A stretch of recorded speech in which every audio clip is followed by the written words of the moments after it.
Welcome to Breakthrough Success. I am your host, Mark Gabberty, the content marketing expert, bringing you 3 new episodes each week where I and top-level guests teach you how to take your business to the next level and achieve your breakthrough.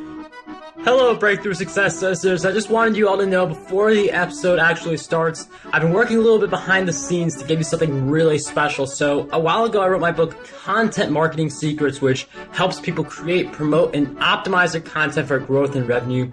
And I just put the finishing touches together to offer that for free to anyone who is interested. So if you want your free copy of Content Marketing Secrets, all you have to do is head over to markgabberty.com/book. Now, let's jump right into the episode.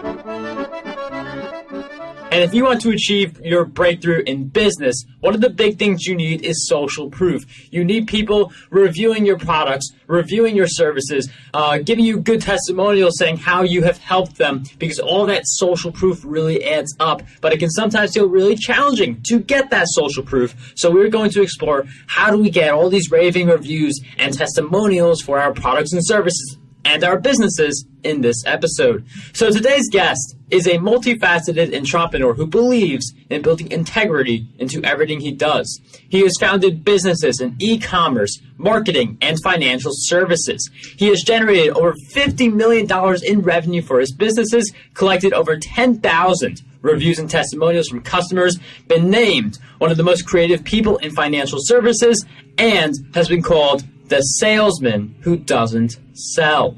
Today's guest for episode 286 of the Breakthrough Success podcast is none other than Brian Greenberg. Brian, it is such a pleasure to have you on the show. Hey, thanks for having me, Mark. Brian, I'm really happy to have you on the Breakthrough Success podcast because getting testimonials and reviews, the importance cannot be overemphasized. It is so critical to have that social proof for your business. So we're going to jump into that. But before we do, I'm wondering if you could give us some background. I know you have a book called The Salesman Who Doesn't Sell. I wonder if you could give us some background to why you wrote that book and just some of the other parts of your background in business as well. Sure. Look, I wrote the book to basically help people that are starting in business or are looking to expand their business and how to do that online. I've been in the internet marketing game for quite some time. I started back in 2002, so I've kind of seen the whole evolution. And throughout that whole time, I've been able to run businesses that rank very high in Google, always on the first page for some of the most competitive keywords on the internet. I've owned a lot of e-commerce sites. I actually owned an organic search engine marketing company that I sold. And currently I run True Blue Life Insurance, which is an online life insurance agency, and we sell in all 50 states, and it's a very competitive niche. So I wanted to get everything out so I could help people and better market myself and my companies. And I mean, it's an interesting backstory. You're just all over. Like, you have so many different businesses that you're doing. You now have the life insurance in all 50 states. So, I mean, you're a real go-getter. I mean, I just talked a little bit about you in the intro, and you shed some light on the backstory. One of the things, though, that I want to jump into right away is getting those reviews. I mean, I mentioned earlier you've gotten over 10,000 reviews and testimonials. Some people will be really happy if they just get 10 for, like, their Kindle book or something like that. So I wonder if you could shed some light into how you are able to accumulate that many reviews. What does that process look like? Well, the first thing I like to do is put a value to reviews. I think that's the first thing I like to convey. Most people don't know how much reviews are worth. There's no real, return of investment or ROI on it. So I'm going to tell you what I value reviews at. If I get a review for my product or service on my website, I value that at $100 each. And not only that, every additional year I get about $5 out of it, just from increased conversion rates. Now, if I get a review on a third-party website, such as Google Business or the Better Business Bureau or Yelp, I value each one of those at $250 and each additional year at about $50. A review on those places can absolutely increase your business. It increases your conversion rate. And what I find is, before someone will make a purchase from you or use your services, they're going to go online. They're going to look up your business name followed by reviews and comments, and they're going to check you out. So, the first thing is to value it. And if you value it, you're much more likely to ask for it, which is one of the first steps is to ask for it. And there's a lot of different ways to do that, Mark. And, there are certainly a lot of ways to get reviews. There are a lot of different tactics. And for some people, let's say that you are just getting into the game, you don't really have that many relationships yet. How do you get the initial reviews? Do you go up to friends and family? Do you start building relationships? What would your advice be for someone who is really just getting started and doesn't feel like they have a big enough network yet? Absolutely. So look, a lot of people have a hard time asking for reviews. It's a tough thing. So I always utilized email. All right. I want to let people know that first. I used automated emails. So, after we delivered a product or service and they're happy, they're very conducive to the reciprocity principle. You did something for them, they want to do something for you. I send them a nice feedback form that I control. Now, it's real easy. They have 5 stars on it. They click it, they go to my site, and they can enter a comment. I send them that review on day 3, day 7, and day 10. Now, only if they give me a 5-star review do I actually go back and give them that exact comment and ask them to leave the same review on third-party websites like Google Business or the Better Business Bureau. Now, it's very important if you're sending people to these third-party websites that you give them the exact URL. Now, Google Business, you kind of got to look up the maps and get your Google ID, but you can send them to the exact page where they enter in the review. It gives them the pop-up, enter review. Same thing with the Better Business Bureau. The last thing you want them to do is click around. And I always give them the exact comment that they gave so they don't have to think about it. Now, you asked an interesting question, Mark, is how to get started. Yes, some family and friends, that's a real small start. One of the things that I've always done, Mark, is when I'm first starting, I'll call the customer. I'll call them, and I'll ask them. I'll make sure did everything go well? Anything I can do. Now, people are so impressed that I called them. They're just, they're happy to help, right? So if there's some sort of issue, they had a problem, I'll fix it right then and there. Now, while I got them on the phone, I'll ask them for a review. Out of 5 stars, how would you rate our service? Great. Can you give me maybe a couple comments, a couple sentences? And then I'll get them to say the couple sentences. I'll write it down and I'll read it back to them. Now, the great thing about this is people are so apt to give you great feedback and great star reviews because you're calling as the CEO. It's kind of the same principle that, people don't want to tell someone their baby's ugly. All right. So it's a great way to start building up those early reviews, and that'll get you in the game to begin.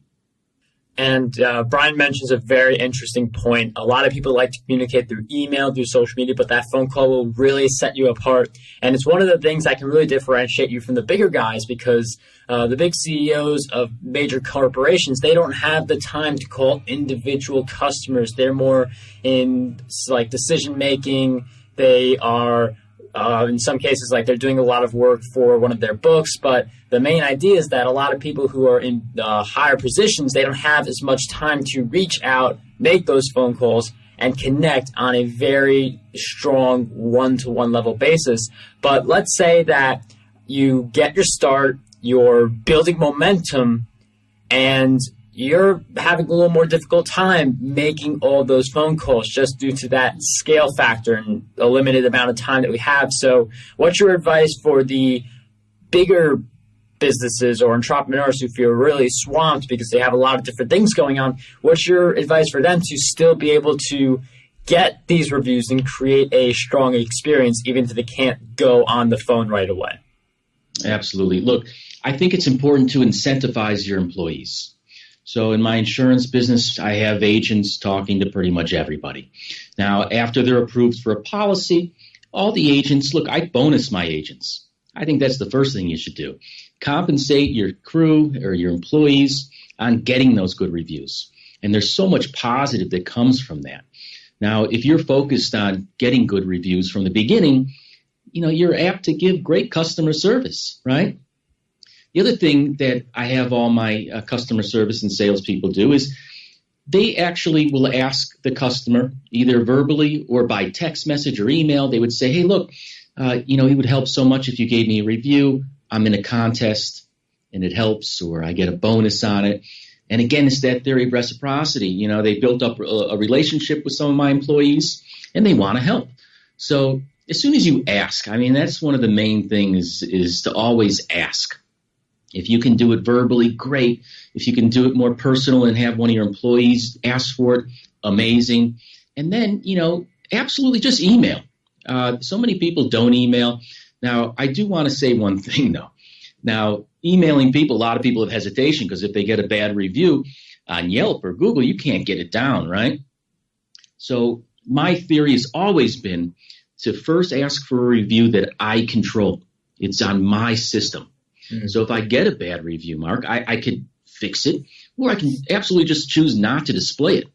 And the guys that I'm asking to review me on third-party websites, which are so valuable and that I can't get taken down, I only ask the guys that give me great reviews. So consequently, I have a ton of 5-star reviews. It's so impressive. People always look up and click the seals on my website. And my goodness, one of the things they always say when they contact some of our agents is, they can't believe all the great reviews. That's why they chose us.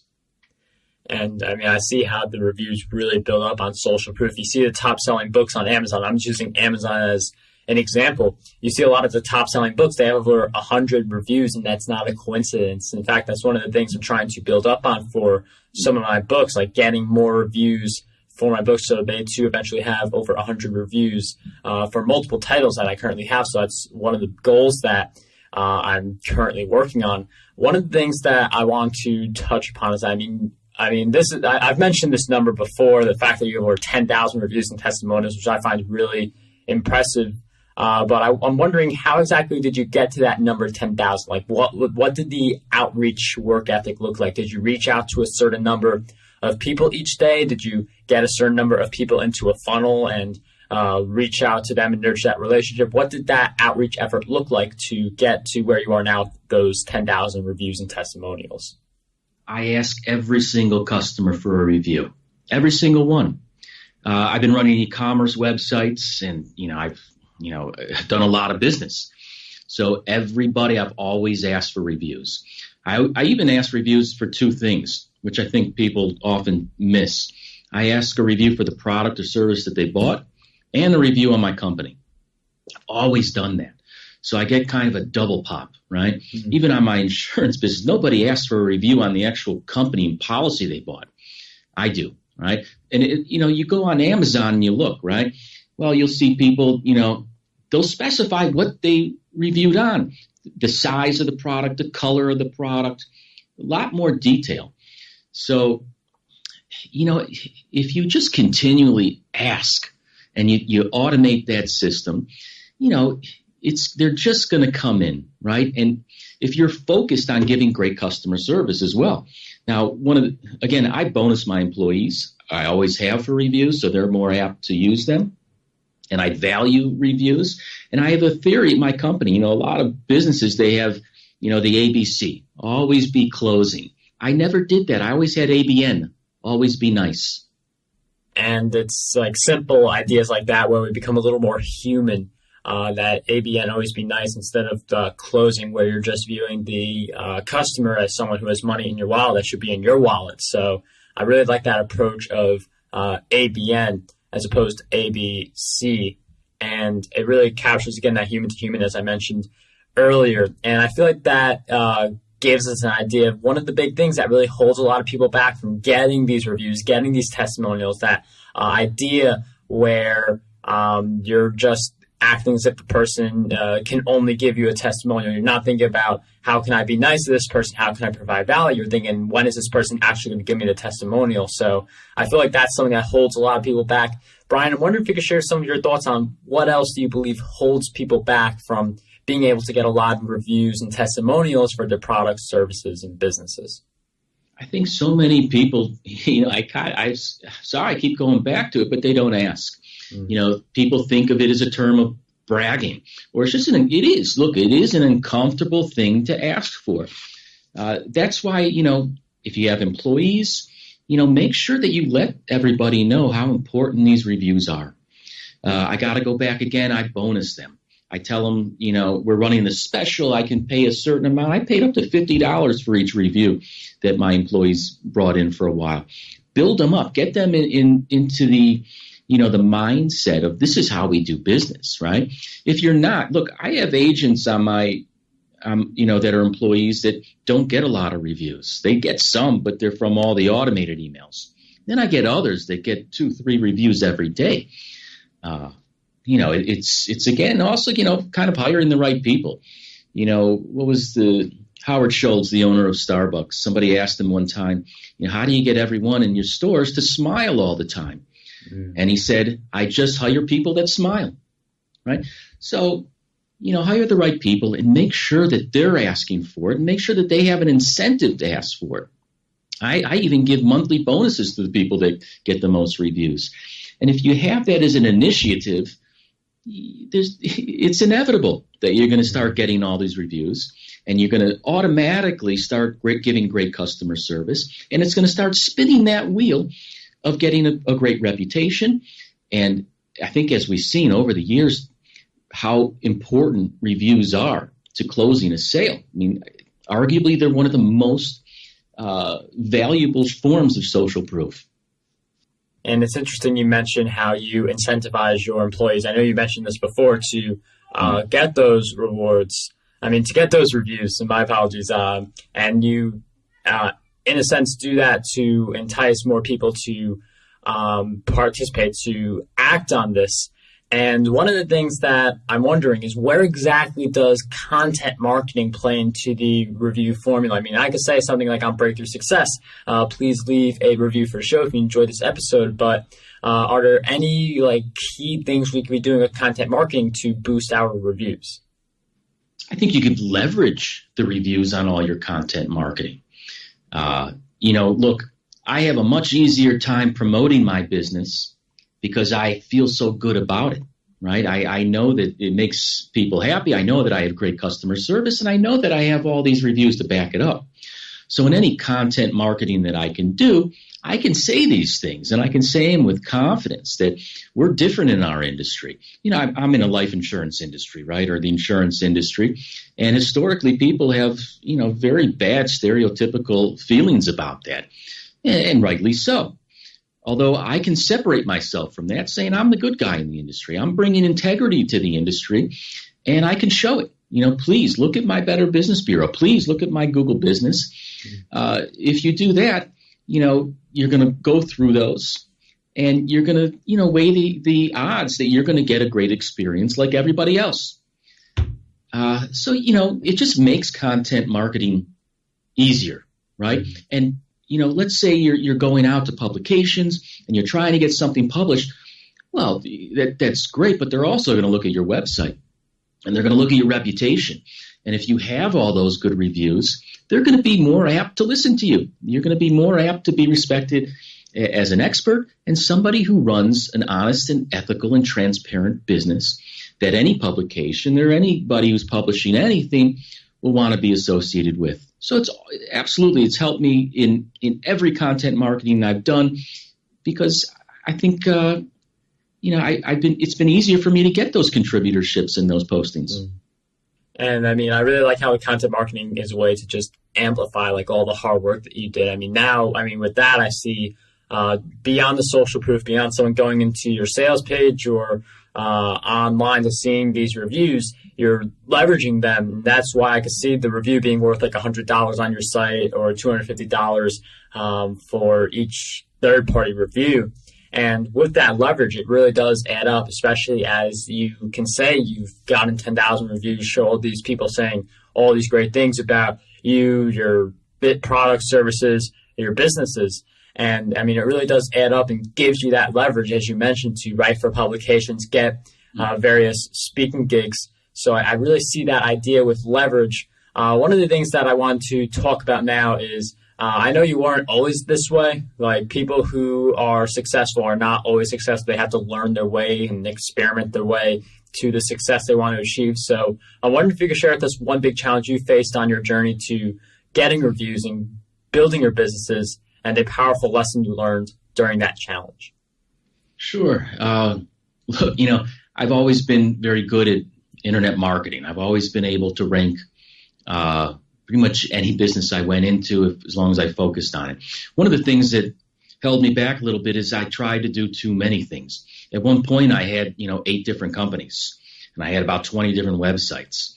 Now, I had them all doing real well, although I wasn't able to focus on them. And that's a huge thing. I think so many entrepreneurs that are starting out, they'll have so many great ideas, and they'll go into, a whole bunch of them and test the waters on each one of them. Although what happens is you get diminishing returns. So I do my best to hold myself back. If I see a great idea, I know I can do it, although it's so important to focus. You ask Steve Jobs, Bill Gates, Warren Buffett, they say, what's the key to success? They say it's focus. So, I learned that lesson. You get too stressed out, you get spread too thin. If you're doing content marketing, what do you link it to, right? You got all these websites. So I highly encourage anybody starting out, pick something. And maybe you pick a few things, but find something that works and stick with it and give everything you got into it. And then, look, then you can sell it, all right, or hire people to run it. Although, please focus. Very, very important insight there, because I feel like that's where a lot of people hit their downfall. They see all these different things. They see all these different opportunities, but if you spread your time so thinly across all these opportunities, you're not really able to truly leverage one of them. It's how people are mediocre on all the social networks, but they're not really that good on a single social network. They don't have that big influencer level presence on any of them because they're so focused on all of them. That's just one example with focus. And the importance of focus being really emphasized. One of the things I also want to emphasize is the importance of self-education. And this is something that I preach in all my Breakthrough Success episodes. I read a lot of books, and I'm sure you've probably read a lot of books too. I mean, you've written the book, so I'm wondering if you could share with us 3 books that you believe will have a positive impact on us and help us with business. Oh, good question. Yeah, I'm a reader too. Leaders are readers, right? Yes. I listen to about 2 audiobooks a month and a paper book every month. I think one of the personal development books that I always recommend people read first is The 4 Agreements by Don Miguel Ruiz. I love that book, and it'll teach you so much about how to handle things. One of the best thing is not to take things personally. Somebody does something to you that upsets you. It's not you. It's nothing to do with you. Another great book is Getting to Yes. Love this book. It's all on negotiation. I believe it's the negotiation tactics that they teach at Harvard Business School. And that served me for a very, very long time. Another book that I don't always think is something that always sticks out. It's Malcolm Gladwell's Outliers. It's just that theory of needing to put 10,000 hours into something to become an expert. That always sunk in so well for me. Also, giving people the opportunity, right? I like to give, employees, everyone that I'm around, the opportunity to grow, and I treat them like an asset, right? So it's okay if they take a risk. It's okay if they fail as long as they learn from it. So those are the 3 books I would say, Mark. Brian, thank you for sharing with us those great book recommendations. Those will be in the show notes, markberry.com/E286. And we'll also throw in Content Marketing Secrets in there. That's my book for anyone who wants to grow a content brand, monetize it, and actually be able to create the content, because that's a lot of hard work too. You can find it on Audible or Amazon. Just search for Content Marketing Secrets. And before I wrap up this episode, Brian, I've asked you several questions at our time together, but what do you believe is one question that we need to be asking ourselves more often? A lot of people think about, how I can make more money, right? How I can make things more profitable. I do believe you should be asking how I can serve more customers. It's a saying that the quickest way to become a billionaire is to serve 1 billion people. So anything you're doing, make sure that it's serving the customer. Brian, awesome question and great last takeaway for us in this episode. If you guys want to learn more about Brian, he has a book, The Salesman Who Doesn't Sell, a marketing guide to selling while you sleep, which will be in the show notes. It's on places like Amazon as well. Brian, is there any other place we can go to find you before we close out the episode? Of course, I'd like to give all the listeners the opportunity to get the book, the free audiobook download. If they go to brianjgreenberg.com/breakthrough, they're welcome to go there and download the audiobook, and I hope it helps. Brian, thank you so much for sharing that resource. Again, that will be in the show notes. Once again, just thank you for coming on the show and sharing with us how we can get all these awesome reviews for our products, services, and businesses. Thank you, Mark. How does over 100 retweets per day sound to you? My free ebook, 27 Ways to Get More Retweets on Twitter, has you covered. I use the methods within this ebook to get over 10,000 retweets every single quarter. To learn